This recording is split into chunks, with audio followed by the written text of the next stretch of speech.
Hey, what's going on? If you want to get a complete system that makes melting fat easy and is 100% automated, then I want you to go to the link that's on the bottom of your page right now. YouTube doesn't let me make that link clickable, so you're actually gonna have to type it into your browser, or I also put the copy of the link in the description, so you can click on that or type it into your browser. All right. For now, enjoy the video, and after you're done with this video, make sure to go to that link to get a complete fat melting system. So knowing those little tips about eating food and eating certain types of food is really going to take you to the next level. For example, right now we're going to teach you about carbohydrates, and there's different mindsets and thoughts on, carbs are bad and carbs are good, and what carbs are bad. But we're going to give you those little tips about which carbs to eat, and it's really going to take you to the next level, because the difference from losing 1 pound a day and losing 5 pounds a week is very small. And we're talking about eating this kind of bread and that kind of bread, and eating this kind of pasta and that kind of pasta, and that's going to be the difference in your calorie intake, how you feel, how you look, and the progress you make. Yeah, and like everything else, every other macronutrient, whether it's fats or proteins or carbs, which is what we're going to talk about in this video, there's a spectrum to it, right? So there's ideally what you want to do, and then you can get progressively worse. So we're going to give you exactly the best decision to make possible for the carbohydrates, and then if you really want to melt fat as fast as possible, you obviously would make all the decisions closer to the good side of the spectrum, and obviously stay away from the bad spectrum. So carbs, like fats, there's different kinds of carbs. There's really a bunch of different classifications, but we don't want to get too technical on it. So we're really just going to break up carbs into simple or complex carbs. Now, the difference between simple and complex carbs is how fast they get digested by your body and turn into sugar. Right? So simple carbs are really quickly turned into sugar. Your body can use them for energy instantly. The simple sugars, things like just normal sugar that you would have in a candy bar, or sugar that you would have from baking a cake or whatever. That sugar your body can instantly turn to sugar, and it gets processed and into your bloodstream very, very quickly. So what happens when you eat simple sugars is that insulin gets released, and insulin is the hormone that takes the sugar and actually transfers it to your fat cells. That's actually what makes you fat. That's why sugar makes you fat, because it spikes insulin, and it actually transfers all those calories, all those things you ate, and stores them as fat in your fat cells. So what are some things we can do to stop that insulin spike? I mean, the biggest thing is to stop eating those simple carbohydrates. The simple carbs, like Alex said, they spike, and then they're processed immediately, and they go into your system really quick. But they come and go the same. They come quick and they leave quick, and it's a result of your real high followed by a really quick low, followed by that you don't want that low anymore, and you want to eat the same thing, or you want to eat those simple sugars again, those simple carbohydrates, so you can spike back up, and then you're up and down all day, and you never have that constant feel good body. Yeah. So the biggest thing is, one of the top ways that we eat those simple carbs is to stay away from white sugar. You want to stay away from pretty much, if it's white, it's bad. You want to stay away from the white bread, the white pastas, white sugar, and just anything that says simple sugar. You want to stay away from it. Anything that is high on the glycemic index. Exactly. Right? So I don't know if you've probably heard of the glycemic index before. If not, it's just pretty much it's a scale of how quickly certain food gets turned into sugar. And remember, the faster it gets turned into sugar, the more your insulin is going to spike. Because insulin is actually what balances your blood sugar and stabilizes it, so you don't die. That's why diabetics actually gotta inject insulin, because they stop producing insulin from eating so much sugar. Type 2 diabetes, that is. So what we want to do is eat foods that are low on the glycemic index, that they're not going to spike your blood sugar, they're not going to spike your insulin, and they're going to give you stable energy. So what are some foods like that, Jake? Foods like that, and these are very, very important to remember. Down below, we're going to give you a big list of them. But some of the foods are like whole wheat bread, whole wheat pasta, quinoa. It's like a little grain. You can get that at a lot of your local food stores. How do you pronounce that? Quinoa, yeah. He always makes fun of me. I don't say it right. And barley, things like that. Wheat berries. Sweet potatoes are really good. It's my favorite ones. Sweet potato is very good. All those things are awesome, and it's just about making those little changes. For example, instead of eating that white bread sandwich, you just change it to wheat, and now you're gonna have a lot smoother day, a lot smoother energy. And this is also very important for athletes or anything that you have to do athletic. people think sometimes you want to take a big spoonful of honey right before you compete, and all it does is give you that first 5 seconds high followed by an immediate drop. You want to have our complex carbohydrates that are gonna get you up on the energy and stay there, so we can compete at a high level all the time. So for me, for example, I have to make sure that I'm always eating these complex carbs, especially when I'm gonna have a hard training session the next day or that day, so I can keep my energy and feel good throughout the whole day and never have that drop before, during, or after practice or competition. Yeah, so really being able to keep your carbs pretty low, it's going to allow you to use fat for fuel. Exactly, yeah. So we don't want to keep them too low to the point your body still needs a good amount of carbs and for all kinds of things, especially high quality carbs. But we want to get your body in a state of ketosis, and we already have systems in this program. Yeah, so can you explain ketosis? So ketosis is just when your body starts using fat for fuel, right? When there's no more carbs in your body, there's no more glycogen in your muscle. Glycogen's energy stored in your muscles. When there's no more glycogen and there's no more carbs, your body starts using your stored fat for energy, and that's called ketosis. And during the program, you've already gone through the videos where we recommend doing the 12-hour rule, which is, a little recap, is 12 hours from dinner to breakfast. So if you eat dinner at 10 p.m., you don't have breakfast till 10 a.m. So it's just 12-hour gap between dinner and breakfast. Hey, what's going on? If you're enjoying the video so far, do me a huge favor and click on the like button below. You'll get your good deed for the day out of the way. It helps me out a lot. Also, go ahead and subscribe and leave a comment. Something as simple as good video or I enjoyed the video. It really helps me out with YouTube. Alright, here's the rest of the video. And then we also recommended that morning walk first thing while you're still in that fast, so that you use your stored fat for energy instead of any carbs throughout the day.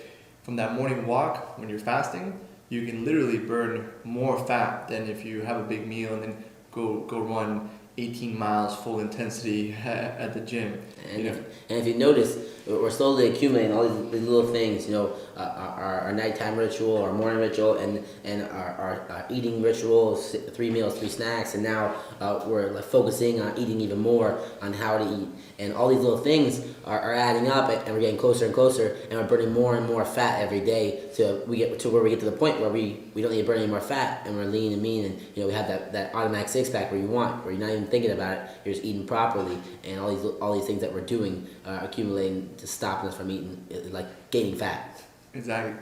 And one cool metaphor that I like to think about carbs is, some people think you should be in ketosis all the time. Some people don't think ketosis is such a good idea. The way we want to think about this is a hybrid car, right? So a hybrid car uses either energy from the battery, stored energy, or gas, right? So I look at gas kind of like sugars, like carbs, where it's used up quickly and you can go a lot faster in the car. But the stored energy, and it's kind of like being in ketosis when you're using energy from the battery.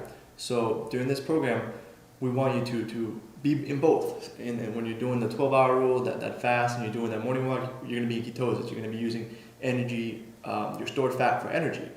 And then, after a workout, if you ever, if you guys, the advanced programs where we teach, more intense workout programs, that's when you would want to be using, carbs for fuel. When you start doing very intense workouts, or when you start doing like Jason does, like MMA workouts where he's training for a fight, that's when you would want to switch to the carbs, because you're going to be using glycogen for energy, which is allows you to move a lot quicker, and it's good for things like sprints or just very high intense workouts.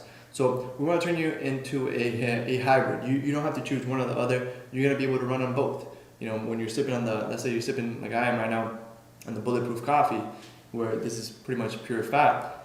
Right now I'm going to enter a state of ketosis where I'm using fat for energy and fat for fuel, and I'm not going to be using sugars, because I'm not exercising. I'm just sitting here talking, so I don't really need any simple sugars right now to function. So the biggest thing, like we're always preaching, is that you want to try to stay as far away from processed food as possible. The processed foods are going to have a lot of the simple sugars, the white sugar, and a big thing is just being conscious. Glancing at that ingredients label, when you're looking at your foods and you see the first ingredient is sugar, a simple sugar, you really want to stay away from it. Especially high fructose corn syrup, right? Exactly. High fructose corn syrup is horrible. All you're gonna get is an immediate spike followed by 5 minutes later a crazy downer, and you're never gonna feel great. You're never gonna feel consistently strong energy throughout the day. So these little tips are gonna make the world of difference. Just switching white bread to wheat bread, and your white pasta to whole wheat pasta. And one of the reasons why wheat bread and wheat pasta are lower on the glycemic index and they don't spike your blood sugar so much is because they have fiber. Maybe you've heard about fiber, heard that fiber is healthy, but the reason why fiber is healthy is because it literally makes everything digest slower. So even if you have sugar with fiber, it's gonna digest a lot slower. Fiber kind of slows everything down and doesn't allow your blood sugar to spike so quickly, so your body doesn't release that insulin, which is again insulin is that hormone that transfers fat to your fat cells and stores it there. So really uptaking the amount of fiber that you consume every day is going to allow you to digest everything slower and not spike your insulin and store less fat. And speaking of fiber, one of the best sources to get your good carbs from are fruit and veggies. And fruit and veggies have a lot of awesome, really good fiber in them. And on top of that, if you're a big juice drinker, you want to try to replace your juice with our fruits. So one glass of orange juice, a 12-ounce glass of orange juice, has about twice as much sugar than a regular orange, and the orange has so much more fiber in it. So you're getting the best of both worlds from just eating that orange compared to a glass of orange juice. And these days, the orange juice they give us is usually full of regular white sugar. So also on top of the little things we gave you, like the whole wheat pasta and what do you say, the quinoa. Yeah, you want to replace your carbs with fruit, and veggies are a really good source as well. All right, so in this brief video about carbohydrates, obviously we can go into super details about carbohydrates, and there's actually all these scientific names for it. You can learn the molecular structure of the different monosaccharides and saccharides and all these like super fancy names that you got to be a scientist and memorize, and you don't have to know any of that to get ripped. Really, what we want you to know is that when you eat carbs that quickly get turned into sugar, your insulin gets spiked, and insulin is what literally takes all the calories you ate and stores them in your fat lipids, your fat cells. And that's why people get bellies and people get fat because of when insulin is spiked. So we want to reduce all the foods that spike insulin as much as possible, and we want to be a hybrid. We want to use ketones, and we want to also use simple sugars, especially if you're going to be doing intense exercises. But for the most part, if your main goal is to burn fat as fast as possible, you want to be in ketosis by following the 12-hour rule and doing that morning walk that we already talked about before. Here's a little preview. There's a concept coming up inside the program that's all about drinks, and really one of the biggest ways that people mess up is on drinks. They drink so much sugar, whether it's from things like orange juice or even smoothies. I told a story about my friend who would have a fruit smoothie before he went on hikes and did exercise, where he was just trying to burn fat, and he would just use all the sugar from the smoothie for energy instead of his stored fat. So one of the biggest ways people mess up is by using sugar for energy, and they get most of their sugar from all these sugary drinks, whether it's Coke, orange juice, or even fruit smoothies. And we're gonna have an entire video on what our favorite drinks are that still taste delicious, and they're not gonna give us a bunch of extra calories that spike our sugar. Exactly. How to prepare these drinks, how to look for the proper drinks, when you're shopping, and all little tips on just like killing that little game changer of a drink that makes it so you get fatter while you're drinking it, and you cut all that stuff out, see a huge difference. Yeah, and also about alcohol. We're not here to tell you to never drink alcohol again. Everything, one of the biggest concepts in this program is that everything's a spectrum, right? And even if you are going to drink alcohol, whenever you do, we don't recommend it, especially if you're trying to burn fat. Alcohol is really horrible. It lowers your testosterone. There's a million of bad things for you, dehydrates you. It's horrible for you, but if you are going to do it, you can make better decisions that are not going to mess you up. Yeah, we'll show you how to drink. We'll show you how to drink in a way that's not going to completely stall and sabotage you. All right, so that's it for this basic concept. There'll be another worksheet beneath this video, which will give you a summary, exactly what to follow, the key points, so you really use carbs for fuel and you use fats for fuel as well. You become that hybrid, and you stay away from those foods that spike your insulin. All right, have an awesome day, and we'll see you in the next video. Hey, real quick, one more thing before you go. I want to make sure you know that there is no correlation between how hard you work and how much fat you melt or how much muscle you build. All right, there's enough science, enough data out there that there's absolutely no correlation between hard work and results. All right, there's a difference between movement and achievement. All right, if you want to learn my best tips, what I call the 5% hacks that allow you to get maximum results, maximum fat loss, maximum lean muscle gain, I want you to go to the link that's on the bottom of this page, or you can click on the link in the description.